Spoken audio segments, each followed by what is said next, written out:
episode of Financial Freeway. My name is David J. Atwood. I am the man rocking the Ray-Bans, and we're doing the podcast on the way home today because it turns out there was an oopsie-daisy on the highway, so things are kind of slow right now. Actually, that's going to be picked up by the mic. I'll shut that right down.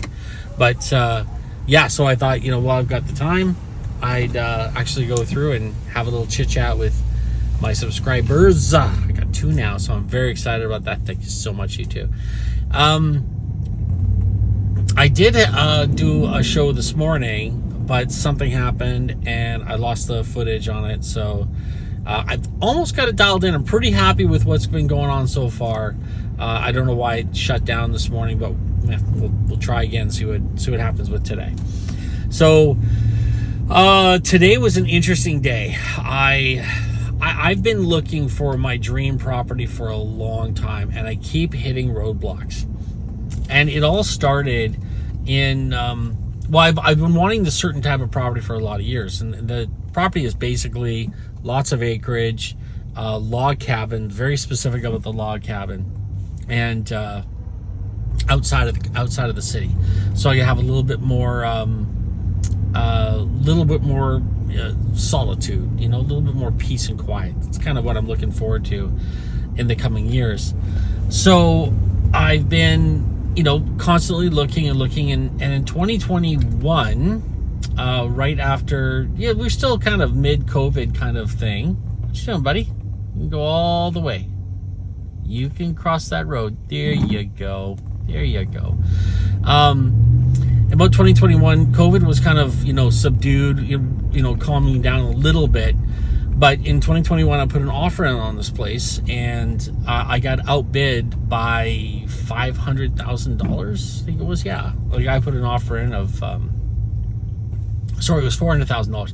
But $400,000 for an outbidding on property is pretty substantial. So I decided I wasn't going to counter that. I thought, at that point, it's like, let him have it. But I always kept up because they bought this property at the height of the when the interest rates were super low. And I figured, I bet you they went in and they went in with a variable, doing interest only kind of payments on the place, and hoping that it would, I don't want to say speculating, but possibly speculating that the property would rise in value enough that they could eventually flip it over to a more traditional mortgage and pay it down, or whatever the case may be. I don't know, but I was really upset to lose it.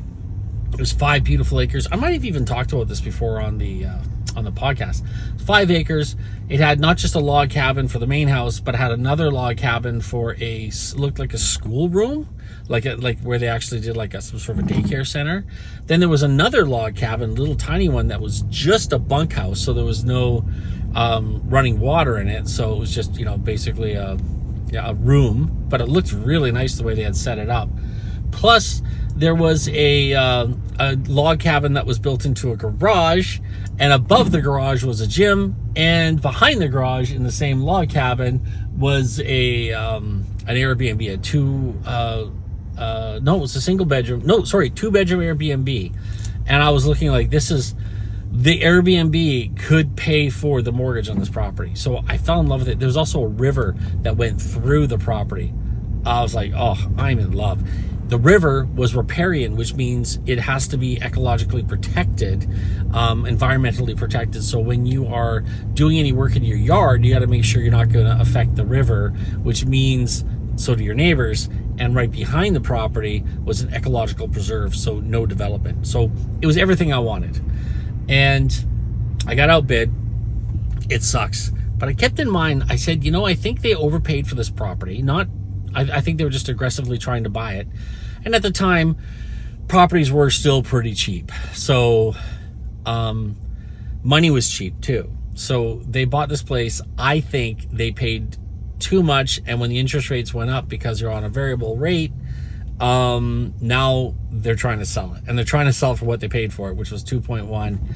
I was like, but I just saw it today. I was so excited. It's back on the market. Now, I'm not going to pay 2.1 for it, but it just really, it was funny how back in those days I trusted the realtor that was taking me on the tours. I trusted the banker. I trusted the lawyers. I trusted all these people that were professionals and knew what they were talking about. I trust them, and I didn't trust myself because I knew that these people were overpaying for the property because it was beautiful, but I knew that it was going to be a problem later on. And sure enough, here we are 3 years later, and they're trying to offload the property, which I think is hilarious. Now, having said that, in the meantime, I had been looking for, I continually looking for a property that was similar to this. Log cabin, lots of acreage, outside of the city, something I could really just kind of, have and, really have that dream of mine. And I kept it. Well, today, just a few minutes ago, I did come across this property, and I know there's another property I wanted up island. It was a lot more property. It was like 20 acres. But having to get it and then get a mortgage for a build was going to be out of the question. There was a lot of things that weren't going to be working, and the banks just wouldn't lend me the money. So it was a no-go, but I never, ever give up.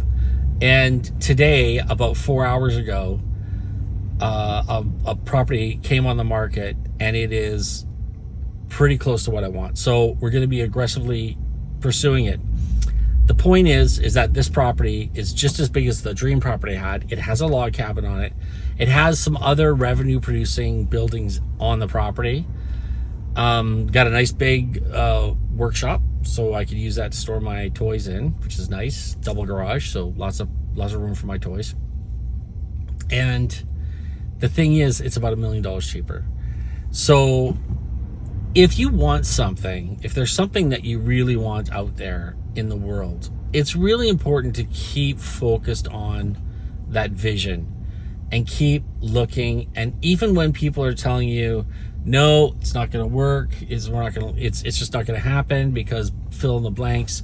And one thing I hate getting is like when I call someone up and they go, this is the line they use, and you've probably heard it before. Oh, it's not like it was 2 years ago or 3 years ago. Oh, if you only did this a year ago. I was doing it 3 years ago, and I was still having the same problems. Never give up on your dream. Yes, it's always good to take advice from people who are educated in the field. They're subject matter experts in whatever you're talking about. But always remember to trust yourself. Trust yourself. Trust in your heart. Trust in your gut. Trust yourself, because I have proven myself right time and time again. But not trusting myself in the moment, and then a couple years later, what I said would happen comes to fruition. My whole thing with this is twofold with what I'm talking about today. Number one, never stop pursuing your dream. No matter what it is, no matter how old you get, no matter how silly and foolish it seems to other people, don't stop pursuing, no matter what.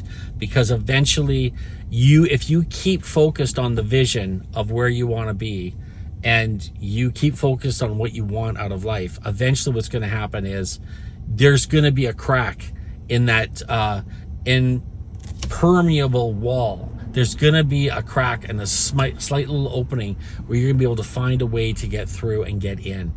And when you find it, if you are constantly prepared and you are constantly ready and you're always visualizing and pursuing, when that crack appears, you can get in there. And that's really important. And number two, this is really important too, super important. Trust yourself.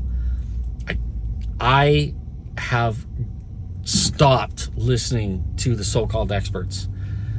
You always want to get educated from the lawyers and the doctors and the realtors because they do have experience. But one thing I've realized about myself is I understand people. I like to think I can recognize patterns easier and really good, but I think that's generally the same for most men. But in my experience, I've gotten to where I am today simply because I continue to trust myself.